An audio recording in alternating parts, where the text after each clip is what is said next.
Come July 1st, this Monday, some major changes are coming to the state of Vermont's General Assistance Housing Program, known to many as the Hotel Motel Program.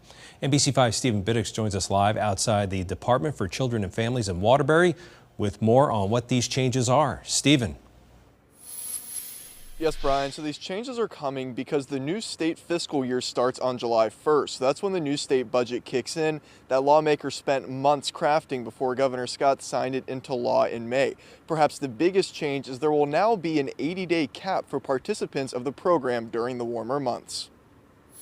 I think it was much more realistic than we've been over the last couple of years.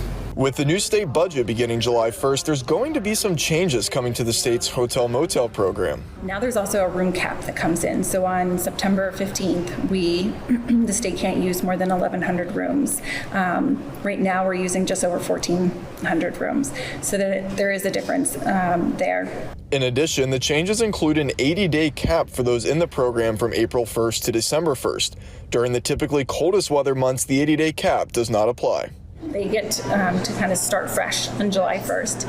What we don't know that we've been communicating is how many people are going to stay on July 1 or how many people have made alternate plans that are going to save their days for when it gets colder. The room cap concerns advocates of the unhoused despite it being necessary to keep the program sustainable. So knowing that it takes households a year sometimes to be able to exit homelessness and re-enter permanent housing, that is not aligned with the 80-day room cap. Regardless of the season, all program applicants must now meet certain eligibility requirements, which include being a victim of domestic violence, certain disabilities, or if you're impacted by natural disaster.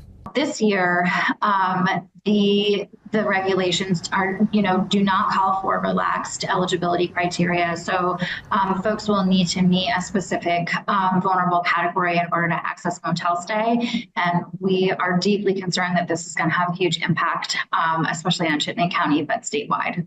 Governor Scott and the state acknowledge it may not be easy, but the changes help keep the program functioning. It's going to be difficult, but at the same time, I think it gives us a path forward. The Department for Children and Families says that there's still roughly 70 different hotels and motels that participate in the program, and also along with this new model, they have to be more transparent and clear when communicating with people in the program of when their 80 days are up. Live in Waterbury, Stephen Biddix, NBC5 News.